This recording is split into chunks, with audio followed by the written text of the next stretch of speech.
ವಾಲ್ಮೀಕಿ ಅಭಿವೃದ್ಧಿ ನಿಗಮದಲ್ಲಿ ನಡೆದ ಕೋಟಿ ಕೋಟಿ ಭ್ರಷ್ಟಾಚಾರದ ಪ್ರಕರಣಕ್ಕೆ ಸಂಬಂಧಪಟ್ಟಂತೆ ಬಳ್ಳಾರಿ ಬಿಜೆಪಿ ವತಿಯಿಂದ ಒಂದು ಅಹೋರಾತ್ರಿ ಧರಣಿಯನ್ನು ಹಮ್ಮಿಕೊಂಡಿರ್ತಕ್ಕಂಥದ್ದು. ಇಂದು ಬೆಳಗ್ಗೆ 11 ಗಂಟೆಯಿಂದ ನಡೀತಾ ಇರತಕ್ಕಂಥ ಧರಣಿಯಲ್ಲಿ ಇವತ್ತು ಶ್ರೀರಾಮುಲು ಅವರು ನೇತೃತ್ವವನ್ನು ವಹಿಸಿಕೊಂಡಿರ್ತಕ್ಕಂಥ ಈ ದೃಶ್ಯದಲ್ಲಿ ನೀವು ನೋಡ್ಬೋದು. ಸಂಪೂರ್ಣವಾಗಿ ಬಳ್ಳಾರಿ ಜಿಲ್ಲಾಧಿಕಾರಿ ಕಚೇರಿಯ ಮುಂಭಾಗದಲ್ಲಿ ಶ್ರೀರಾಮುಲು ಅವರು ಅಹೋರಾತ್ರಿ ಧರಣಿಯನ್ನು ಹಮ್ಮಿಕೊಂಡಿರ್ತಕ್ಕಂಥದ್ದು. ಅದಕ್ಕೆ ಬಳ್ಳಾರಿ ಜಿಲ್ಲೆಯ ಎಲ್ಲ ಬಿಜೆಪಿ ನಾಯಕರು ಹಾಗೂ ಕಾರ್ಯಕರ್ತರು ಸಾಥನ್ನು ಕೊಟ್ಟಿದ್ದಾರೆ.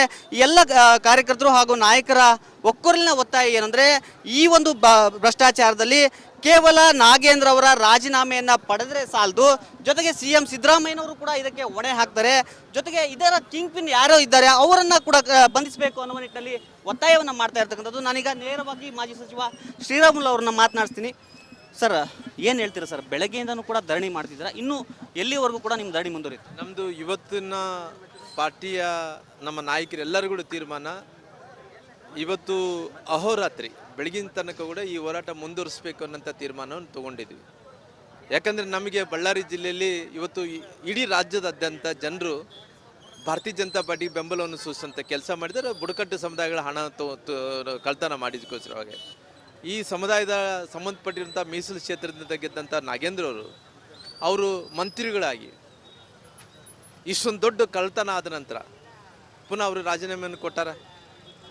ರಾಜೀನಾಮೆಯನ್ನು ಕೊಟ್ಟ ನಂತರ ಇವತ್ತು ಅವ್ರನ್ನ ರಾಜೀನಾಮೆಯನ್ನು ಕೊಟ್ಟಿದ ತಕ್ಷಣ ಅಲ್ಲಿ ಮುಗಿತಾ ಅನ್ನೋಂಥ ಪ್ರಶ್ನೆ ಏನಿದೆನೋ, ಇವತ್ತು ನಮಗೇನು ಈ ಸಮುದಾಯಗಳ ಹಣ ಪ್ರತಿಯೊಂದು ರೂಪಾಯಿ ಕೂಡ ಎಲ್ಲೆಲ್ಲಿ ವರ್ಗಾವಣೆ ಮಾಡಿ ಈ ಕಳ್ತನ ಮಾಡೋಂಥ ಟೈಮಲ್ಲಿ ಯಾವ ರೀತಿಯಲ್ಲಿ ಮನೆ ಕಳ್ಳ ಬಂದಂಥ ಟೈಮ್ ಮನೇಲಿ ರೊಕ್ಕ ಇದ್ದರೆ ಯಾವ ರೀತಿಯಲ್ಲಿ ಕಳ್ತನ ಮಾಡ್ಕೊಂಡು ಹೋಗಿದ್ದಾನ, ಆ ರೀತಿಯಲ್ಲಿ MLA ಅವರು ಮತ್ತು ಮಾಜಿ ಮಂತ್ರಿಗಳು ಕಳ್ತನ ಮಾಡ್ಕೊಂಡು ಹೋಗಿದ್ದಾನ.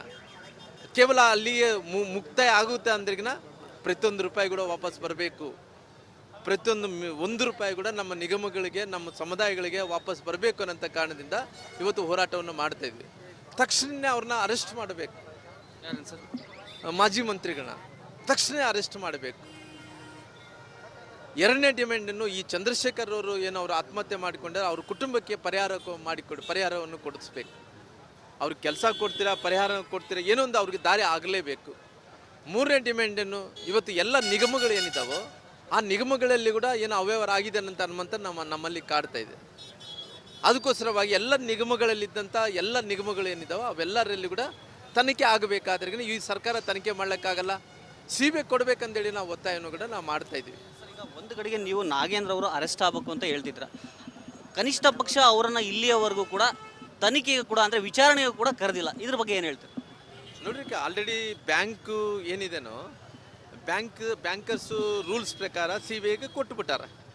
ಕೊಟ್ಟಿದ ನಂತರ ರಾಜ್ಯ ಸರ್ಕಾರ ಕೊಟ್ಟಿಲ್ಲ ಅಂದ್ರೆ ನಮಗೆ ಅನುಮಾನ ಪ್ರಾರಂಭ ಆಗ್ತಾ ಇದೆ. ಯಾಕಂದರೆ ಮುಖ್ಯಮಂತ್ರಿಗಳನ್ನ ನಾನು ಬೆಳಿಗ್ಗೆ ಕೂಡ ಕೇಳಿದ್ದೀನಿ, ಒತ್ತಾಯ ಮಾಡ್ತಾ ಇದ್ದೀನಿ ನೀವು ರಾಜೀನಾಮೆ ಮಾಡಿ ಕೊಡಬೇಕಂದೇಳಿ. ನೀವು ಕೇಳ್ಬೋದು, ರಾಮುಲು ಯಾಕೆ ಮುಖ್ಯಮಂತ್ರಿಗಳು ರಾಜೀನಾಮೆ ಕೊಡಬೇಕಂದ್ರೆ ಅವರು ಸಂಬಂಧಪಟ್ಟಿದ್ದಂಥ ಇಲಾಖೆಯಲ್ಲೇ ಇವತ್ತು ಕಳ್ಳತನ ಆಗಿರೋಂಥದ್ದು. ಇದನ್ನು ಭ್ರಷ್ಟಾಚಾರ ಅನ್ನೋಕ್ಕೆ ಸಾಧ್ಯ ಇಲ್ಲ, ಕಳ್ಳತನೇ ಅಂತೀನಿ ನಾನು. ಇವತ್ತು ಮುಖ್ಯಮಂತ್ರಿಗಳು ಅನುಭವ ಇದ್ದಂಥವ್ರು, ಈ ಕೆಳ ಸಮುದಾಯಗಳ ಪರವಾಗಿ ಧ್ವನಿ ಎತ್ತುಕೊಂಡು ಟೇಬಲ್ ಗುದ್ದಿ ಮಾತಾಡೋಂಥವ್ರು, ಇವತ್ತು ಅವ್ರ ಇಲಾಖೆಯಲ್ಲೇ ಸಂಬಂಧಪಟ್ಟಿರೋಂಥ ಒಬ್ಬ ಮಂತ್ರಿಗಳು ಆ ಇಲಾಖೆಯಲ್ಲೇ ಇವತ್ತು ಇಷ್ಟೊಂದು ದೊಡ್ಡ ಕಳ್ತನ ಮಾಡಿದಂಥ ಟೈಮಲ್ಲಿ ಇವರೊಬ್ಬರೇ ಸೇರಿ ಕಳ್ತನ ಮಾಡಿದ್ದಾರೆ, ಎಲ್ಲರೂ ಸೇರಿ ಕಳ್ತನ ಮಾಡಿದ್ದಾರೆ ಅನ್ನೋಂಥ ಪ್ರಶ್ನೆ ನಮ್ಮಲ್ಲಿ ಕಾಡ್ತಾ ಇರೋ ಕಾರಣ ಇವತ್ತು ಒಂದು ಕಡೆ ಆಲ್ರೆಡಿ ಬ್ಯಾಂಕ್ CBI ಕೊಟ್ಟಿರೋ ಕಾರಣ ನೀವ್ಯಾಕೆ ಕೊಡ್ತಾ ಇಲ್ಲ? ನನ್ನ ಪ್ರಶ್ನೆ ಏನಿದೆ, ನೀವ್ಯಾಕೆ ಕೊಡ್ತಾ ಇಲ್ಲ? ರಾಜ್ಯ ಸರ್ಕಾರ ಇದರಲ್ಲಿ ಇನ್ವಾಲ್ವ್ ಆಗಿದೆ ಅಂತ ಅನ್ಸುತ್ತೆ. ಅಲ್ಲ, ಅದಕ್ಕೋಸ್ಕರವಾಗಿ ತನಿಖೆ ಆಗಬೇಕಂತ. ತನಿಖೆ ನೀವೇನು ಮಾಡ್ತಿದ್ರಿ, ಏನು ಯಾರ ಮುಖಾಂತರ ತನಿಖೆ ಮಾಡ್ತೀರಿ? SIT ಮುಖಾಂತರ ಎಷ್ಟು ತನಿಖೆಗಳು ನಾವು ನೋಡಿದ್ವಿ, ಕೇವಲ ತೇಪೆ ಹಚ್ಚಂತ ಕೆಲಸ ಆಗಲಿಲ್ಲನ? ಅದೇ ರೀತಿಯಲ್ಲಿ ಆಗುತ್ತೆ. ಇದು ತೇಪೆ ಹಚ್ಚಂತ ಕೆಲಸನೇ ಆಗ್ತದನ್ನಂಥ ಅನುಮಾನ ನಮ್ಮಲ್ಲಿ ಕಾಡ್ತಾ ಇರೋ ಕಾರಣ ಮುಖ್ಯಮಂತ್ರಿಗಳು ನೀವು ಈ ಸಮುದಾಯಗಳ ಪರವಾಗಿ ಇದೀನಿ ಅನ್ನೋಂಥ ನೋಡಿಸ್ಕೊಡ್ಬೇಕಂದ್ರೆ CBI ಕೊಡಬೇಕಾಗುತ್ತೆ. ಹಣ ಯಾವ್ಯಾವುದಕ್ಕೆ ಬಳಕೆ ಆಗಿರ್ಬೋದು ಅಂತ ನಿಮ್ಗೆ ಅನ್ಸುತ್ತೆ ಸರ್? ಚುನಾವಣೆಯಲ್ಲೂ ಕೂಡ ಬಳಕೆ ಆಗಿದೆ ಅಂತ ಈ ಹಿಂದೆ ಆರೋಪ ಮಾಡಿದ್ದಾರೆ. ನನಗೆ ಮಾಧ್ಯಮಗಳಲ್ಲಿ ನಾನು ನೋಡ್ತಾ ಇದ್ದೆ, ನಾನು ಎಲೆಕ್ಟ್ರಾನಿಕ್ ಮೀಡಿಯಾ, ಪ್ರಿಂಟ್ ಮೀಡಿಯಾದಲ್ಲಿ ಕೂಡ ನಾನು ನೋಡೋಂಥ ಟೈಮಲ್ಲಿ ಇವತ್ತು ಲೋಕಸಭೆ ಚುನಾವಣೆಗಳು ನಡೆಯುವಂಥ ಟೈಮಲ್ಲಿ ಸುಮಾರಾಗಿ ನೋಡಿ, ಇವತ್ತು ಬಳ್ಳಾರಿ ಜಿಲ್ಲೆಯಲ್ಲಿ ಹತ್ತತ್ರ ಎಷ್ಟು ಅಕೌಂಟ್ಗಳು ಅಂದ್ರೆಗಿನ 20 ಅಕೌಂಟ್ಗಳು 25 ಅಕೌಂಟ್ಗಳು ಸೀಜ್ ಆಗಿದ್ದಾವ. ಅಂದರೆ ಇಲ್ಲಿ ಈ ಭಾಗದಲ್ಲಿ ಆಗಿದ್ದಾವ.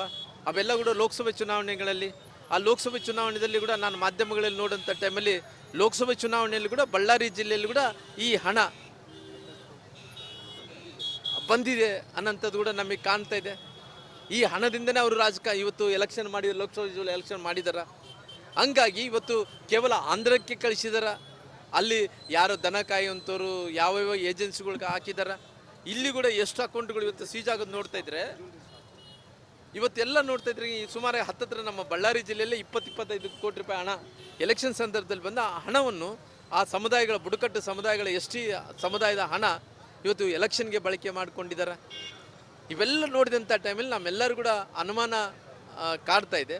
ಹಂಗಾಗಿ ನಮ್ಮೆಲ್ಲರೂ ಕೂಡ ಪ್ರತಿಯೊಂದು ಪೈಸಕ್ಕೆ ಲೆಕ್ಕ ಕೊಡಬೇಕು, ಪ್ರತಿಯೊಂದು ರೂಪಾಯಿ ಕೂಡ ಆ ನಿಗಮಕ್ಕೆ ಬರಬೇಕು ಅನ್ನೋಂಥ ಹೋರಾಟವನ್ನು ಮಾಡ್ತಾ ಇದ್ದೀವಿ. ಸರ್ ಕೊನೆಯದಾಗಿ ಸರ್, ಒಂದು ಕಡೆಗೆ ನೀವು ಇಷ್ಟೆಲ್ಲ BJPಯಿಂದ ರಾಜ್ಯಾದ್ಯಂತ ಹೋರಾಟವನ್ನು ಮಾಡ್ತಿದ್ದೀರಾ ಈ ಅಭಿವೃದ್ಧಿ ನಿಗಮಕ್ಕೆ ಸಂಬಂಧಪಟ್ಟಂಗೆ.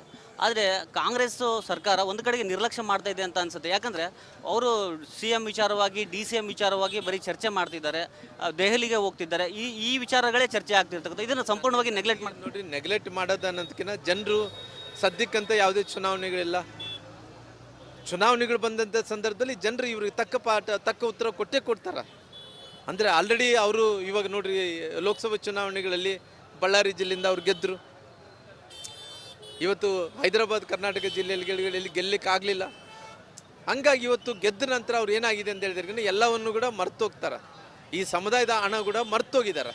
ಜನರು ನೆನಪು ಮಾಡಿಕೊಡ್ತಾರೆ. ಚುನಾವಣೆಗಳು ಬಂದಂಥ ಟೈಮಲ್ಲಿ ಖಂಡಿತವಾಗಿ ಈ ಒಂದು ಪ್ರತಿಯೊಂದು ಪೈಸಾ ಕೂಡ ಇದು ವಾಪಸ್ ಬರಬೇಕಂತೇಳಿ ಒತ್ತಾಯವನ್ನು ಮಾಡ್ತೇನೆ. ಇದಿಷ್ಟು ಮಾಜಿ ಸಚಿವ ಶ್ರೀರಾಮುಲು ಅವರ ಮಾತು. ಅಂದರೆ ಶ್ರೀರಾಮುಲು ಅವರು ಹೇಳ್ತಾ ಇರ್ತಕ್ಕಂಥದ್ದು ಇಷ್ಟೇ, ಈ ಒಂದು ಪ್ರಕರಣದಲ್ಲಿ ಮಾಜಿ ಸಚಿವ ನಾಗೇಂದ್ರ ಅವರು ಅರೆಸ್ಟ್ ಆಗಬೇಕು. ಈ ಪ್ರಕರಣದಲ್ಲಿ ರಾಜ್ಯ ಸರ್ಕಾರದ ಹಸ್ತಕ್ಷೇಪವೂ ಕೂಡ ಇರತಕ್ಕಂಥದ್ದು. ಹೀಗಾಗಿ CBIಗೆ ರಾಜ್ಯ ಸರ್ಕಾರವೇ ಕೊಡಬೇಕು ಅನ್ನುವ ನಿಟ್ಟಿನಲ್ಲಿ ಹೋರಾಟವನ್ನು ಮಾಡ್ತಾ ಇರ್ತಕ್ಕಂಥದ್ದು. ಆದರೆ ಅಲ್ಲಿಯವರೆಗೂ ಕೂಡ BJP ಸುಮ್ಮನೆ ಕೂರೋದಿಲ್ಲ, CBIಗೆ ಕೊಡೋವರೆಗೂ ನಮ್ಮ ಹೋರಾಟ ಮುಂದುವರಿಯುತ್ತೆ ಅಂತ ಇಲ್ಲಿ ಸ್ಪಷ್ಟವಾಗಿ ಹೇಳ್ತಾ ಇರ್ತಕ್ಕಂಥದ್ದು. ಕ್ಯಾಮ್ರಾ ಪರ್ಸನ್ ಸಿದ್ದು ಜೊತೆ ರೇಣುಕಾ ರಾಧ್ಯ, ರಿಪಬ್ಲಿಕ್ ಕನ್ನಡ, ಬಳ್ಳಾರಿ.